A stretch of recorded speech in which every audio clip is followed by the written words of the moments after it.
Hi and welcome to the UseLess Beauty channel. I'm Caroline and I'm going to ask you a few questions that I asked myself recently.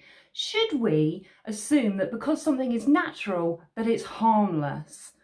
Essential oils, they seem to be in everything nowadays, but do they need to be? Today we're going to look at the environmental impact of essential oils and ask, are they really essential?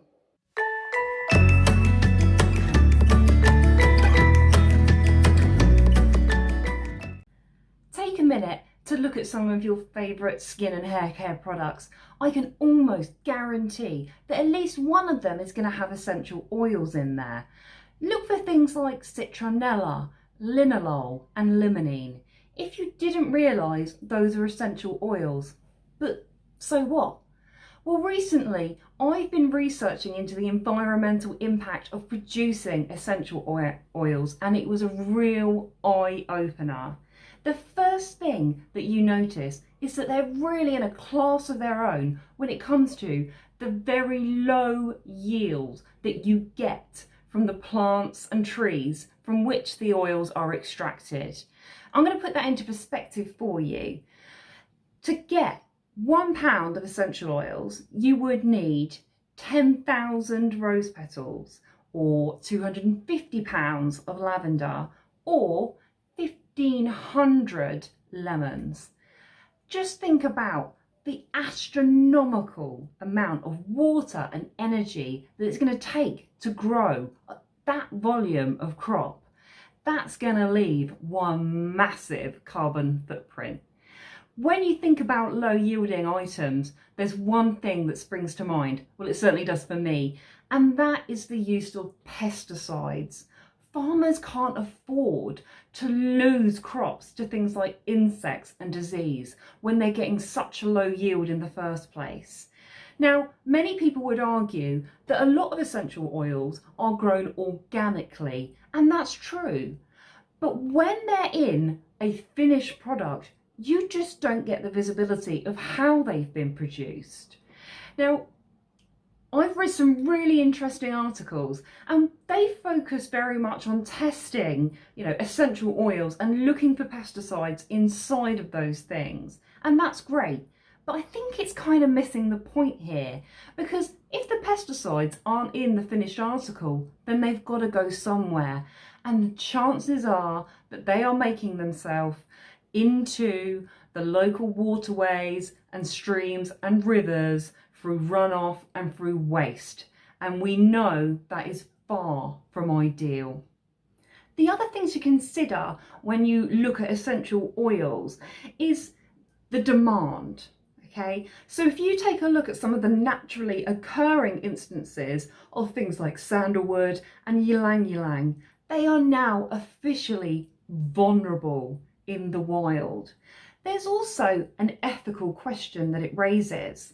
So they are grown very often in some of the poorest countries in the world. So, are those farmers getting a fair wage?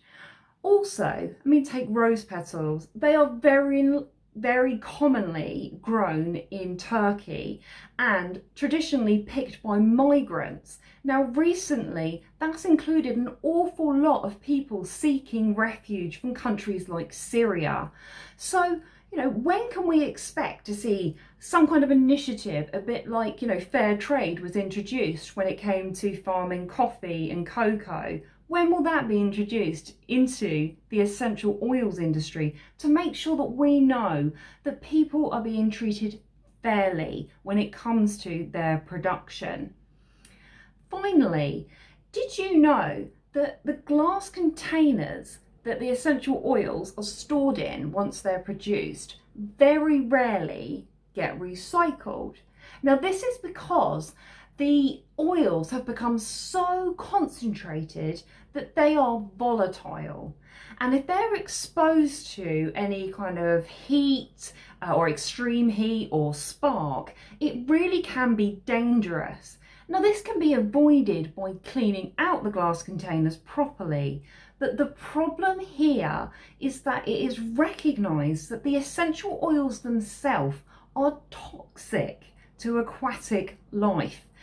The data sheets that have to be produced for essential oils highlight very clearly that they can disrupt marine ecosystems, and therefore it's easier and more cost effective for many producers to simply throw the glass containers into landfill. So that's all a bit of an eye-opener, and I asked myself, is this what's starting to drive the trend away from using essential oils in all of our beauty products towards products that are actively avoiding them? Take a look at products like Drunk Elephant, Paula's Choice. They have taken a decision to exclude essential oils in their products.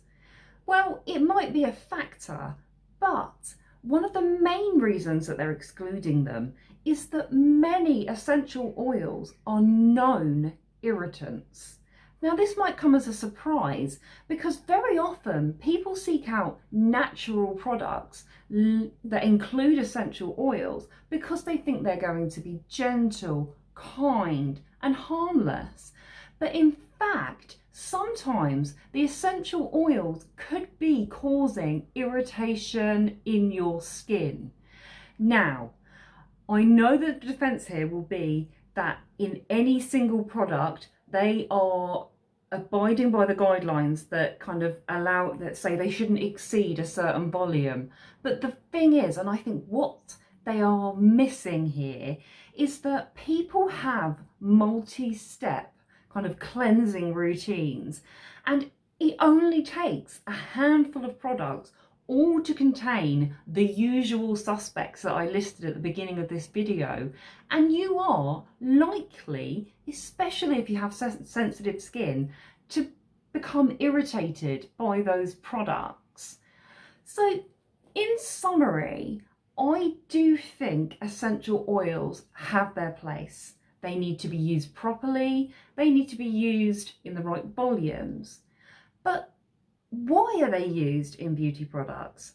Well, in a lot of instances, it's purely for the fragrance, and therefore I personally find it kind of inexcusable to use a fragrance that leaves such a large carbon footprint. Also, you need to consider that sometimes they're used for things like their antibacterial nature. Now, tea tree oil, it's very effective, but it's also an irritant. It's actually also toxic, by the way, if you keep it in a high concentration, so please be careful. But, you know, I would like to look and understand about whether a synthetic equivalent to some of these essential oils would actually be more environmentally friendly. And that, for some people, is going to take quite an amount of retraining of the way they think. We've been led to believe that if it's natural, then it's best for the environment. But when you take something like essential oils, that simply might not be the case. There are some great articles and reports out there on the sustainability and the effects of using essential oils in your beauty regime.